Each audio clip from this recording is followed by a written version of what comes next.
All right. Well, hi, everybody. So I got to go on an adventure into the skilled nursing facility environment last September. Previous to that, it had been all inpatient work. So I'm going to tell you a little bit about what it's like to do CDI work in the SNF environment. Let's see. And so you should be able to see my screen. One little technical change here. All right, and that's me in Indianapolis. So the learning objectives today, at the completion of this, you should be able to explain the components of the PDPM, that's patient-driven payment model, for SNF reimbursement. You should be able to explain how the MDS, minimum data set, and ICD-10 codes determine a HIP score. Identify opportunities for CDI in the SNF environment. Explain the definition of an IPA, which is an interim payment adjustment MDS.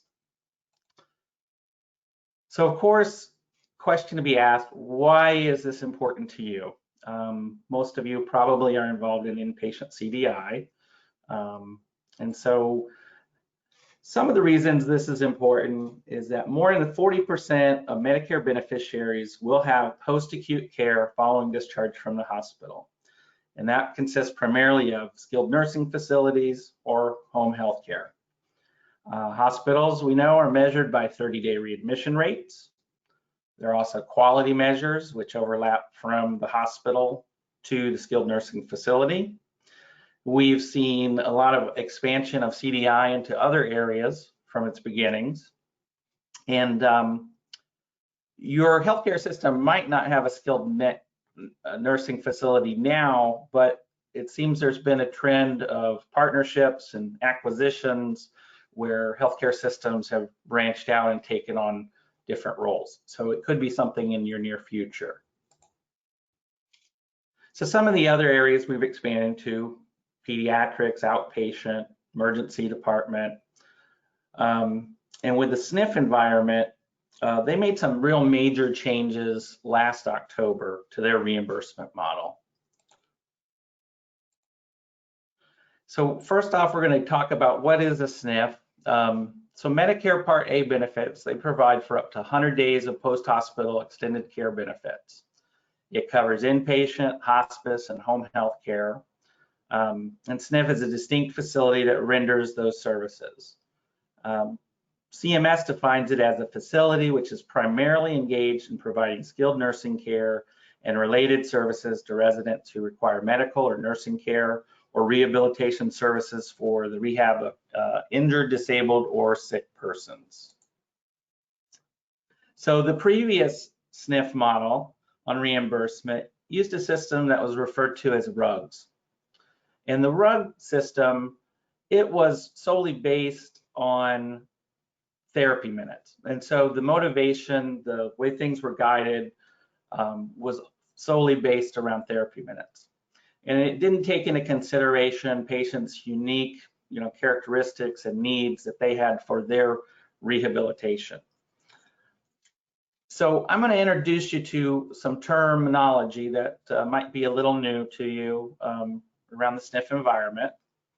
And the first thing, it's sort of a minor difference, but in the skilled nursing environment, we call it the primary diagnosis, as opposed to what we typically are working with as a principal diagnosis in the inpatient setting. But for the purposes of comparing the two, they're pretty much about the same thing.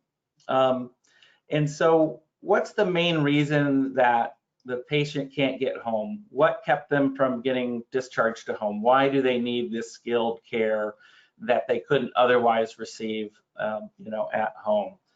And it can be the same diagnosis that was a principal diagnosis in the inpatient stay, but it doesn't have to be. One example is when a patient comes in the hospital for an acute CVA. The CVA is acute and it's treated in the hospital, but we are looking at the residuals that are lasting from the CVA. And so a good example would be hemiplegia. And so they came in for a stroke, but their skilled care primary diagnosis is really targeted at the rehabilitation of their hemiplegia. There's a form that's used. It's called the minimum data set. It's a federally mandated process for clinical assessment of all residents in Medicare and Medicaid certified facilities. The form is divided into sections in alpha order, A to Z. Not all sections are used to determine the HIPS code. There's a role called MDS coordinator. This is the person who's responsible for gathering information in the healthcare facility to fill out the MDS form. RNs and LPNs can perform this role, and they have a professional organization similar to ACTIS, the American Association of Nurse Assessment Coordinators, AANAC. And there's a certification they obtain similar to our CCDS or CDIP. And what I found was that the CDI and MDS coordinators were very connected to the SNF environment. That's the person that I interacted with the most. A big section of the MDS that's most pertinent to CDI is Section I, which is for active diagnoses. At the top of the form, there's a place to enter the ICD-10 code for the primary diagnosis, and there's also a condition category that's entered here to correlate with the ICD-10 code. As you look further down the form, we go through a list of active diagnoses: cancer, heart circulation, GI, GU, and you can see there's common diagnoses that are specifically listed and have their designated row number with the name. And it goes on: infections, metabolic, musculoskeletal, neurological, continued, and malnutrition under nutritional, psychiatric mood disorder, pulmonary, vision, none of the above. And then there's a section, this is a really important section for CDI, I-8000. This is where you can list individual diagnoses codes. This can be an area for things that were included up here. But as we go into the presentation, you're gonna see that one of the things that's very tricky is because of the way that the HIPS code comes out, sometimes you have to check a box above and also enter ICD-10 code in this section. There's a term called look-back periods. That is the date the MDS establishes for the time it can analyze the chart to fill out the MDS. It's typically 7 days. And there are a few items that have specific other time frames. And you can also utilize some of the hospital stay medical record as well, depending on what day you set for the look back period.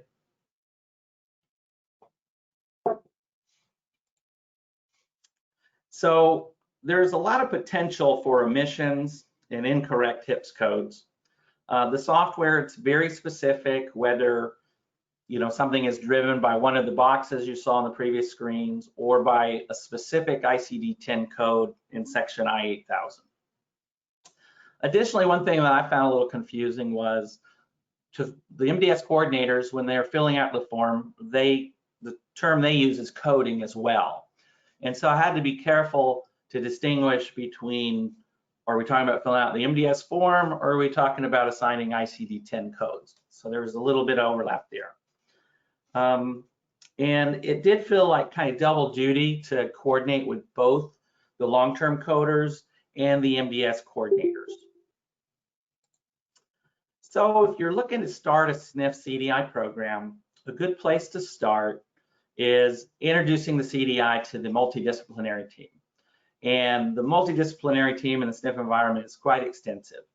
You're going to interact with coders, MDS coordinators, providers, dietitians, social work, nurses, physical, occupational, speech therapists. It's a big group, very much like in the hospital. But although in the hospital, we read everything from everyone, In a SNF environment, you're going to see that how all of these various people play such a key role in the determination of the HIPS code. And likely they have a pre-existing meeting that's going on. It might be once a week or it might be twice a week. Sometimes it's referred to as a Medicare meeting where they review the patients and their care plans. And it's a good place to explain the purpose of the CDI program. And so starting out, it's nice to let them know what's been going on in some of the other environments where CDI has been established for a while, you know, what we're looking for, what the goals are, and to try to build some trust. So you're not just, you know, the auditor coming in to tell people how to do their job. The main priority of your CDI program is going to be establishing the primary diagnosis. This diagnosis should be communicated across all the disciplines. You want to make sure that it's consistent within the medical record. And what makes it particularly critical is that some primary diagnoses are deemed return to provider. And so the entire claim would be denied if that is your primary diagnosis. Sometimes these are unspecified diagnoses. Sometimes they make sense. Sometimes they don't seem to make sense. But every ICD-10 code has to be referenced to see what category it falls into. And you don't want to be in the dreaded return to provider. So you also want to establish a working HIPS code. You're going to assess for consistency within the medical record. And I would compare the HIPS code similar to the MSDRG in the inpatient setting, the diagnosis-related group. Third priority is re-reviews. And so you're going to want to know which cases you need to pay closer attention in the SNF environment. And because sometimes things change in the environment or things get overlooked, and later on in the stay, which could be up to 100 days, there might be a condition or treatment that evolves that would result in a higher weighted HIPS code. And that's when an IPA, which is an interim payment assessment, can be entered in. And everything is very time sensitive in the SNF environment. It's a per diem rate. And so when the rate is established, that's the rate for the entire remainder of the stay, unless an IPA is filled out. So I talked a lot about the HIPS code, and I didn't really define that yet, but we're going to jump into it now.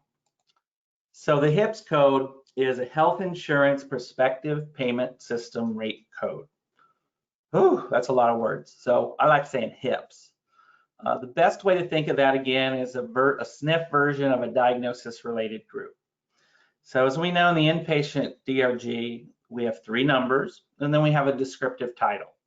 So I put an example here that we're all familiar with, MSDRG 871, septicemia or severe sepsis without mechanical ventilation greater than 96 hours with an MCC. And so we have a relative weight that's associated with the MSDRG, and we're going to submit it for reimbursement after the discharge. In the SNF environment, the HIPS code has 5 characters. They consist of alpha and numeric. There's no descriptive title. And so one example is KAXF1.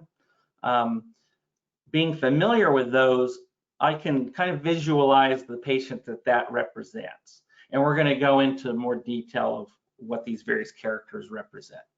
But the code determines a per diem rate of pay, and the reimbursement is submitted monthly for the skilled days. So the HIPS code, the first character represents the PT and OT case mix group. It's an alpha character. There's 16 options, and it goes from A to P. The second character represents the speech language pathology case mix group. It's an alpha character from A to L, so there are 12 options. The third character represents the nursing case mix group, and there's 25 options in that area, so you get letters A to Y. The fourth character represents what's called the NTA, and this is a very important focus of a CDI program in the skilled nursing facility. That stands for non-therapeutic ancillaries. There are 6 options, and the letters go from A to F. The 5th character, there are only 2 options. It's either a 1 or a 0, and the admission HIPS code would end in a 1, whereas if you were to perform an IPA, an interim payment adjustment, the last code would be a 0 to differentiate that from the admission one. Some of the pitfalls of HIPS codes. There are just so many moving parts to determine the HIPS code. It's very complicated. There's many contributors that determine the HIPS code. One thing CDI does is we take a global view of the patient review. And there's a big benefit to having someone who can not just be focused on their area of care, but can take a global look at the record in its entirety and can look for places of inconsistency where the story doesn't say the same kind of story. There's also traditional coding that we're used to, ICD-10 codes. Are these correct? Each individual code is very pivotal to determining this HIPS code, as you'll see a little bit later in the slide presentation. There's the MDS coordinator, and there's tons of check boxes, areas to write in codes, and so there's a lot of areas that can be easily overlooked. And then also you have your providers. Now there's an attending physician who's assigned to the patient, but primarily in the SNF environment, most all of the day-to-day operations and notes and orders are performed by PAs and nurse practitioners. And so, are they documenting the specificity we need? Are the diagnoses present that correlate with the treatments going on? Are they clinically supported? The registered dietitian plays a very pivotal role. Have they filled out their section of the MDS correctly? Does their documentation align with speech language pathology? And then you have physical therapy, occupational therapy, and the nursing staff.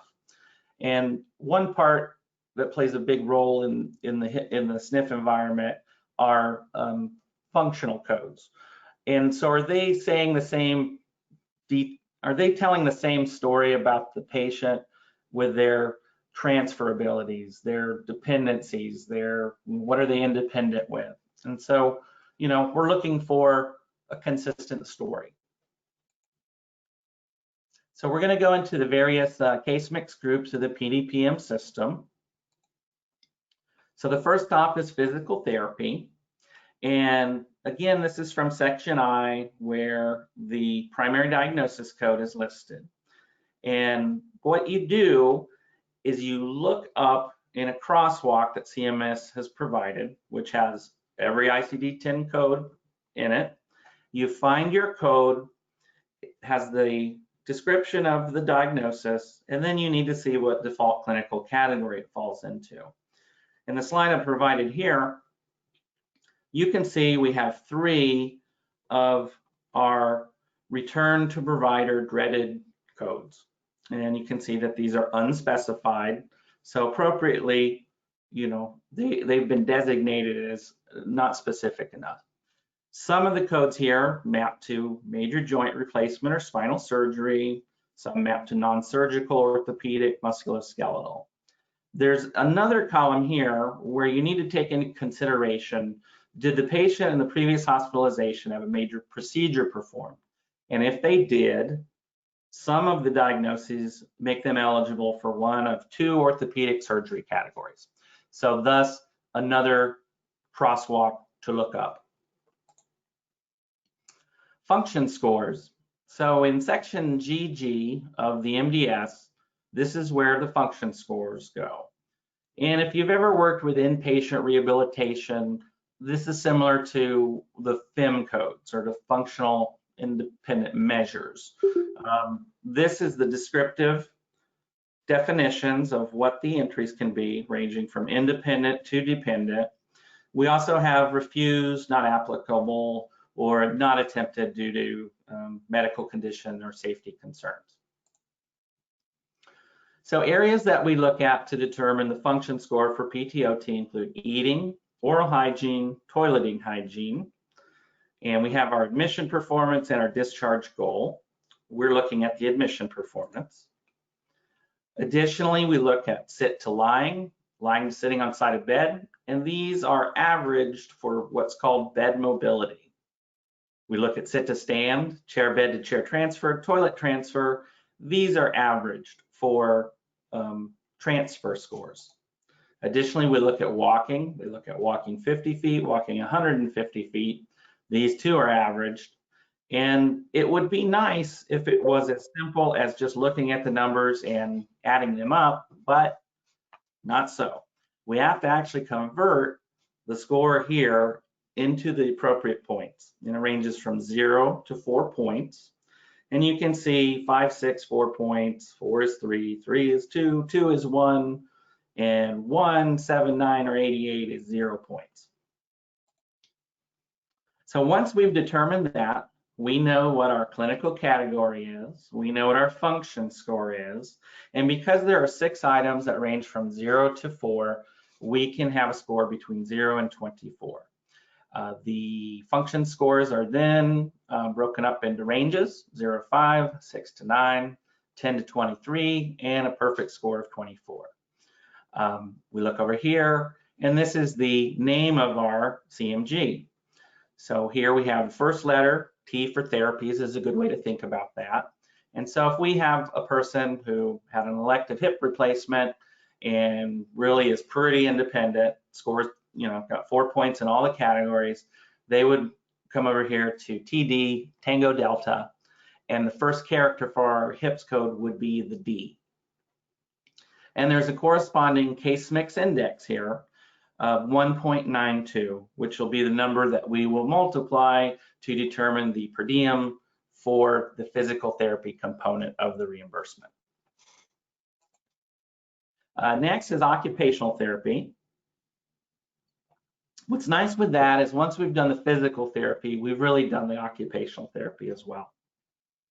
They're, the same categories, same scoring, the same case mix group, but it does have its own unique case mix index, which is different from the physical therapy. And so here's 1.53, and if we go to the previous slide, we can see that was 1.92 for the physical therapy. So query opportunities, common mistakes in this category are the dreaded return to provider diagnosis, which will result in denials. And some primary diagnoses allow for a surgical procedure to put it into a surgical clinical category, while others do not.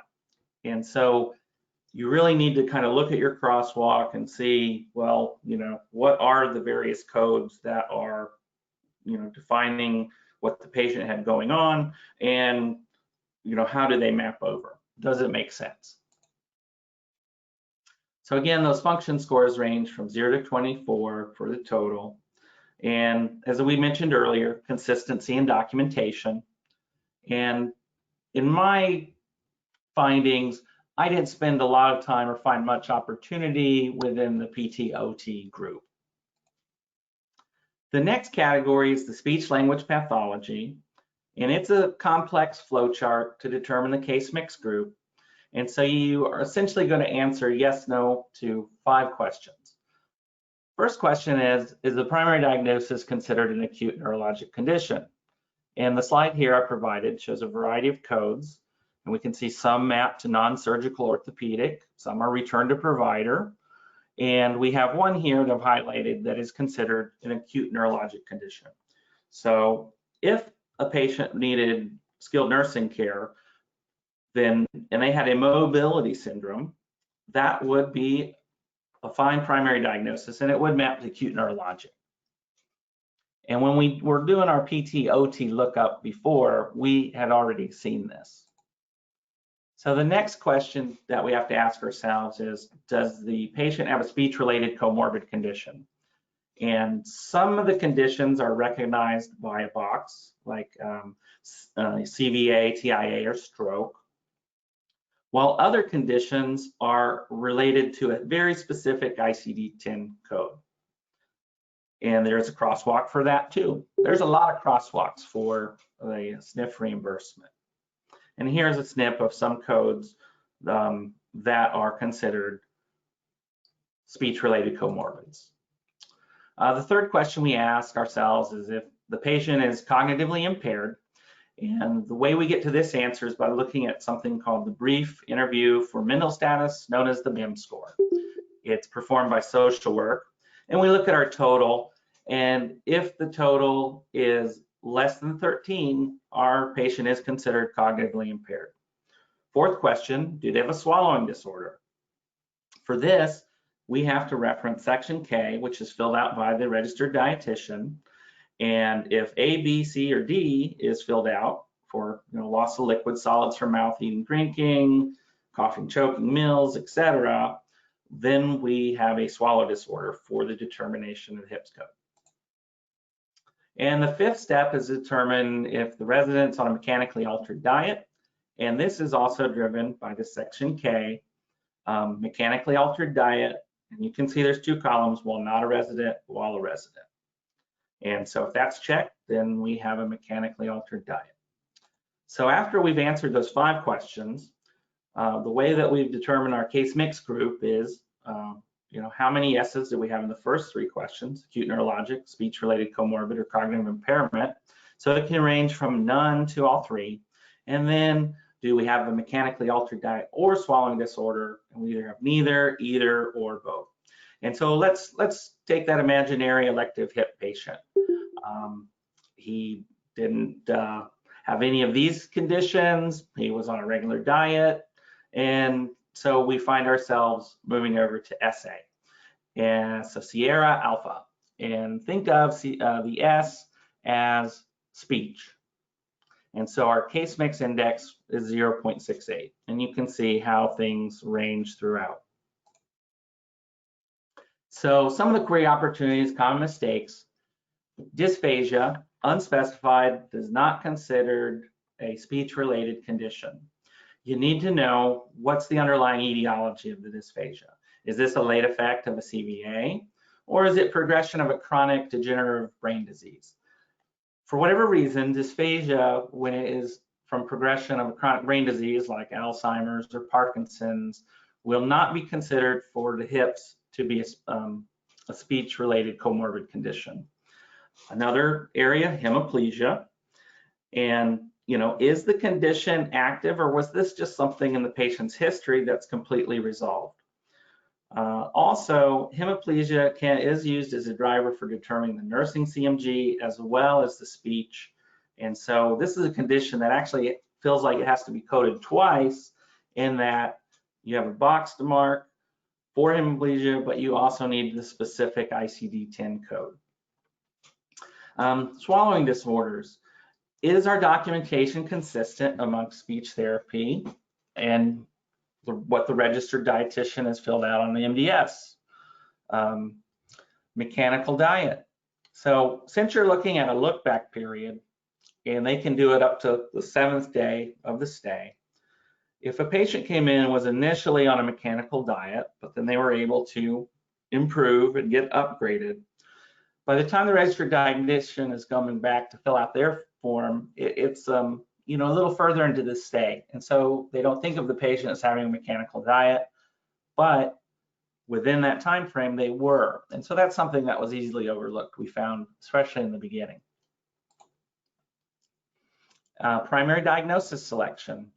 So if you have 2 conditions that equally meet the definition for primary diagnosis, just like in the inpatient setting, we can choose, the one that has a higher reimbursement in the rare occurrence of that happening. And the same can be said for the SNF environment. So if we have 2 conditions and one goes to acute neurologic and the other goes to the medical management category, we should consider using the one that goes to acute neurologic. And the other thing I'll point out is the principal diagnosis from the hospital stay can be different from the primary diagnosis at the SNF. We're jumping into the nursing CMG now, and it is driven by diagnoses and treatments. Some things that drive the nursing can include tracheostomy care, oxygen use, multiple wounds with associated skin treatments. And I want to point this one out here, COPD, shortness of breath while lying flat. Let's see. They also look at depression when determining the nursing CMG. And this is assessed with the resident mood interview. It's called a PHQ-9. And this is done by social work, similar to the BIMS, the brief interview mental tests that we talked about earlier. So we're looking at the symptom frequency. And if our total sum is 10 or more, the patient is considered depressed for the purposes of assigning the nursing case mix group. And the final step is to determine the nurse function score. Luckily, we've already done the physical therapy, occupational therapy function score, and so we just have to take 2 pieces out of that to get a nurse function score. We don't look at the oral hygiene, and we don't look at the walking average. And since there are 4 conditions we're looking at that range from 0 to 4, we get a range of 0 to 16. And so here we come over to our crosswalk. And so depending on what treatments and conditions we found, which are extensive, you have to look through quite a few pages to make sure you're seeing the correct one. And in the case of our imaginary elective hip patient, we know that he's going to have surgical wound care, and that's one of the conditions that would have him considered clinically complex. And so if in clinical complex and not depressed and a nurse function score 15 to 16, we land on CA1. And these are from the old RUG system. They've continued to utilize these, so they're slightly different than the other ones. But we have an A to Y category here. And so one I have memorized, CBC1, this correlates with letter P, and that would be our 3rd character in our HIP score. So non-therapeutic ancillaries. This is really, I'll say, the bread and butter of SNF CDI. This is the comfortable area. This is the area for CDI that feels like other CDI work. The NTAs are a list of conditions or treatments that have been identified by CMS that are associated with increased resource consumption. So similar to the inpatient environment where we're recognizing the complexity of our patients, we're trying to do the same thing now in the SNF environment to differentiate a very complex patient from one who doesn't have as many needs. And so I compare the NTAs to CCs and MCCs. The following is going to be a list of some of the conditions that are considered NTAs. There's a point system that's associated with the condition or treatment. And the first one, the highest weighted one, is HIV/AIDS. And so, as you know, in the inpatient environment, sometimes we have to clarify the difference between a positive HIV status versus HIV disease. So same query you're writing in the inpatient side is the same query over in the SNF side. So there's overlap there. As you go through, you see other things like, parenteral feedings, lung transplant, opportunistic infections. And the other thing I want to point out to you is some are driven from specific checkboxes in the MDS form, while others are specifically driven by an ICD-10 code. So they're from that section I-8000 we saw earlier. So you actually have to reference a crosswalk, look up the specific code and see, is it considered to be an opportunistic infection? Is it considered to be a bone, joint, muscle infection necrosis? An example here would be osteomyelitis. But you have to see that the specific code has been identified as CMS as one that qualifies for an NTA. And I'll point out to you, there's not that many conditions that are above 2 points. They're really just from here to here.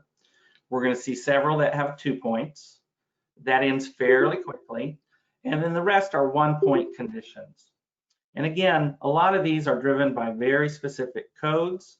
And in the SNF environment, where They really didn't have to worry about the codes as much before last October.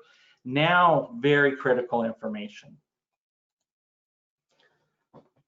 Chronic pancreatitis is one I'll point out. You know, is this active? Is it active condition? Is it assessed, monitored, treated, evaluated? Is it requiring nursing care? Or is it an inactive condition that's just in the patient's history? So once you've totaled up the NTA score, you have a range and a table. And so we have, if they have no NTA points, we come over and we see that we land in NF, November Foxtrot. Think of the N as the NTA, and the F is the character that now becomes our fourth character in our HIPS code. And once you get to 12 points and beyond, it's maxed out at NA.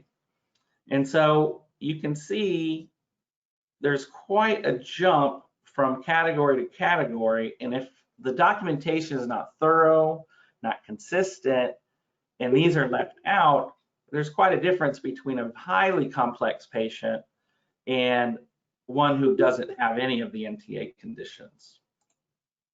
So here's just a few of the codes. We looked at a KAXF1 earlier. And so I know that this would be a patient who came in with a medical condition. Maybe they had a GI bleed in the hospital, and now our primary diagnosis is their, you know, acute blood loss anemia that we're rehabbing them from because the GI bleed is resolved. They don't have any speech conditions, so they're in the lowest category there, A. This is X represents much lower in the alphabet, and I know that that represents what's referred to as reduced physical function. And then F means we have no conditions that would qualify for an NTA. And a number 1 means it's the first HIPS code we've come up when they've been admitted to the SNF environment. I'll jump to the bottom one here. This is a good representation of our imaginary elective hip replacement patient.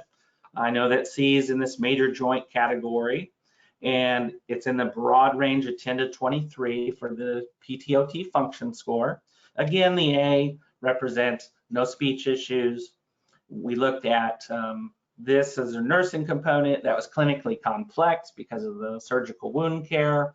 And we can see that now, because we're in E, not F, we have between 1 and 2 points. So our patient, perhaps they have COPD, and that's the one. And this is a code to represent a very, very dependent patient. You know, this would be a dependent patient who's a long-term trach, you know, on a ventilator.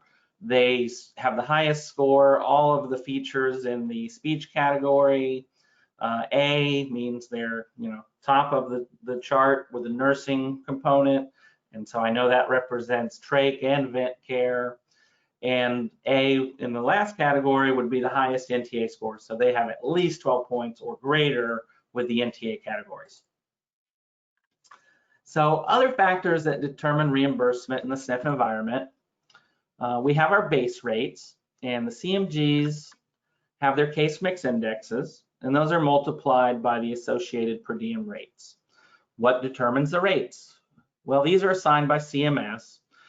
They are modified by a wage index, and each state has its own wage index.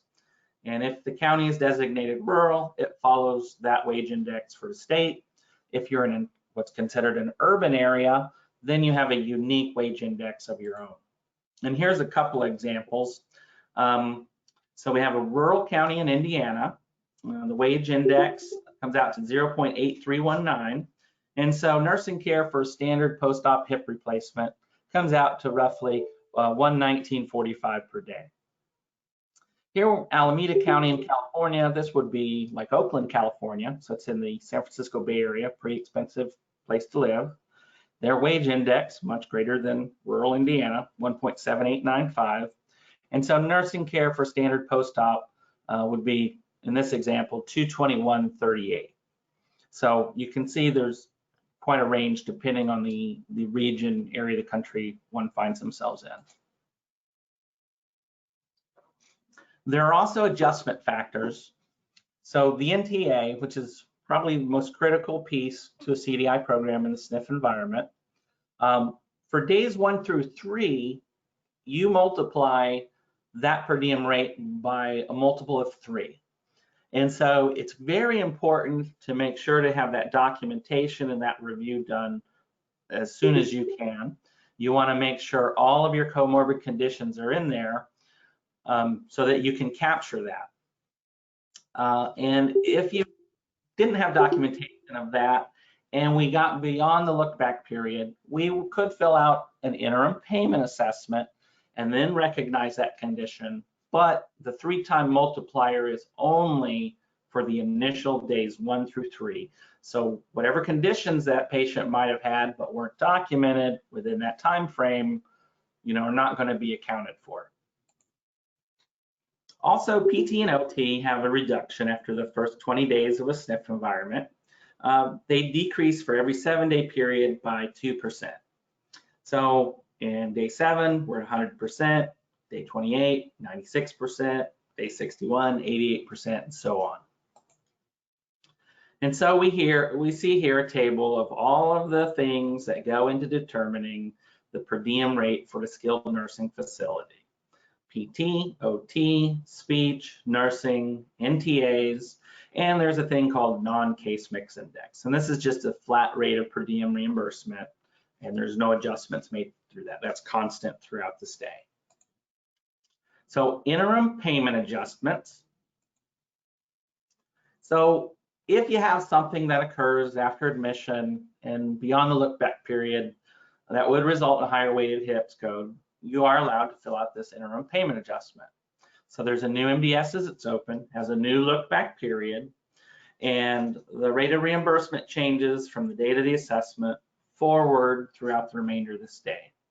But it does not affect anything prior to the IPA date. And I'll just apologize, the American currency slide was $1 and this one was like 20 cents. So, we saved a little bit of money. Anywho, hope you're awake out there. Some of the downsides of the IPA, again, that 3 times adjustment for the NTA component, that's a one-time deal right at the very beginning. And the other thing that can happen is you might see a condition, a new condition or treatment, that would cause, say, your nursing component to go up, but perhaps some of the conditions that were at the beginning of the stay are no longer active conditions, so it would reduce the NTA. So there can be give and take. So you have to evaluate if the total output of the new HIPS code makes sense to submit the IPA. So a couple example circumstances that you might want to do an IPA on would be an episode of aspiration. And this could result in changes to multiple categories: the speech, the nursing, the NTA. So you could have pneumonia, respiratory failure, oxygen use. Those are all things that feed into the nursing case mix group. Was the patient started a mechanically altered diet? Are there now symptoms of a swallow disorder? That could change the speech component. Was the patient placed on IV antibiotics? IV antibiotics contribute 5 points to the NTA score. And so you could have all of these things going on in this example. Another couple areas that are focused on by CMS and the SNF environment, they put a real emphasis on tight glycemic control for our diabetic patients.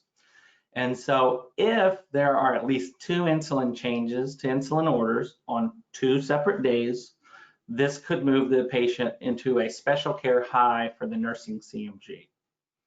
Also, COPD is very interesting because if you have COPD and shortness of breath while lying flat, which would need to be documented, that would move the nursing CMG to special care high. So some query opportunities. So I'm going to list some of the common query types. So we could be looking at specificity. We always have our type and acuity of CHF. Could be our diabetic type and all of its included manifestations. And keep in mind the HCCs that you're looking at in your other settings are the same HCCs in the SNF environment. And so, we want to capture the highest level of specificity to capture those HCCs. And it's the exact same in the SNF. Another big thing in the SNF environment is the condition active. Do we have assessment, monitoring, treatment, evaluation, additional resource consumption, nursing care, any one of those, although I prefer more of them than less of them, as you would know with denials. And so, things like chronic pancreatitis, is that active? Do they still have pressure ulcers, or was that in the history? Has the pressure ulcer progressed? Was it present on admission? Diabetic retinopathy, complications of hardware, those type of things. The other thing we look at, relationships, underlying etiology. And so, is that dysphagia related to a CVA or some other form of cerebrovascular disease? Dysphagia associated with cerebrovascular disease is considered a speech comorbid condition, but dysphagia related to chronic progression of something like Alzheimer's would not be. Is the UTI associated with the catheter? And again, was that present on admission? Did it develop after the stay? And so POA status, respiratory failure, pressure ulcers, UTI. And there's a couple of queries that I ran into that I thought were pretty unique to the SNF environment. One of those was malnutrition. Risk for malnutrition is considered an NTA. And so it's the only condition that I can think of that is significant, that is a driver of some kind. And so,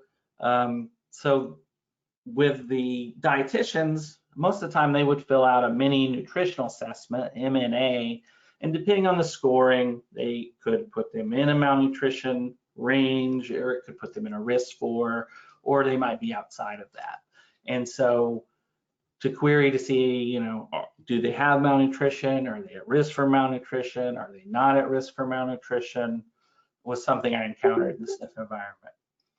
The other thing that was very unique, again, was this shortness of breath while lying flat. And one of the sections in the MDS, the section J, has a section for shortness of breath. So exertion, sitting at rest, lying flat, or none of the above. So what does it take to be a successful SNF CDI? So one, you need a desire to learn. The MDS form is extremely important to the determination of the HIPS code. A CDI doesn't have to be an MDS coordinator, but you really need to gain a good understanding. And there's a manual, the Resident Assessment Instrument, a RAI manual, very thick document that is basically the coding guidelines for an MDS coordinator, for someone to fill out the MDS. So it's good to become very familiar with that. And the MDS coordinators, like I said earlier, huge role in the SNF environment. You really want to partner up with those people. They can teach you a ton that you need to know about the MDS. Let's see, work well with others. So the degree of which you're interacting with the ancillary departments is very pronounced. So many of the staff are doing the direct documentation or the filling out of the documentation that drives things.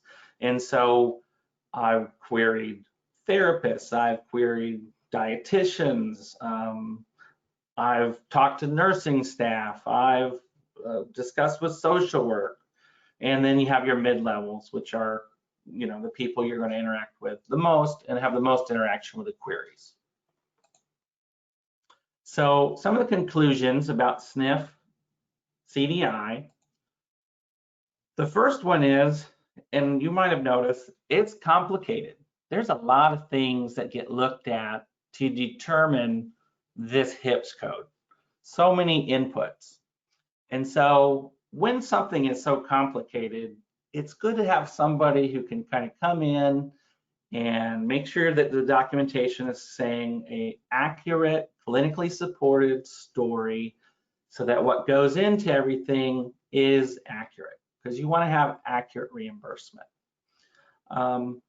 It's still very new in the SNF environment. It only started this last October, so it's still very, very early that SNFs have been looking towards CDI to assist them, new set of eyes. And again, in the previous world, a lot was taken granted. Codes, chief complaints, there just wasn't the level of documentation that is now required. So it's been a big shakeup, big changing world for all of the staff in the SNF environment. And guess what? They were already busy to begin with. So, there's quite a role to be filled for someone to help them understand this new system.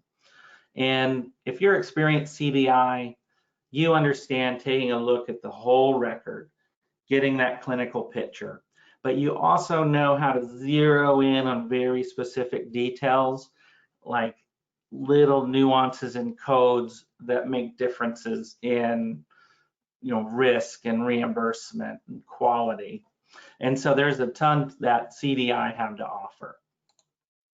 The other thing that CMS is trying to do is we want continuity of care. We want electronic records. We want communication across all the platforms. And so that helps as well, recognizing the transition from the inpatient record over to the skilled nursing record. Also, value-based purchasing in all sorts of forms is coming to all aspects of healthcare. And recently, I do know that home healthcare also went to a different reimbursement model as well. I believe it's called PGPM, so pretty similar to this PDPM. With the consolidation, healthcare is a tough industry. We're always looking for, organizations are always looking for partnerships, expanding their network.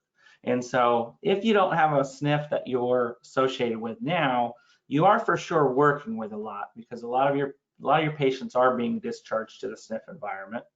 And it's good to be aware of what they're running into so that we can assist them as well. So with that, I'll just say thanks for your time. And I might have finished a little bit early, but not too much. So I could answer a question if anybody wants. Thank you very much, John. Great presentation. Thanks.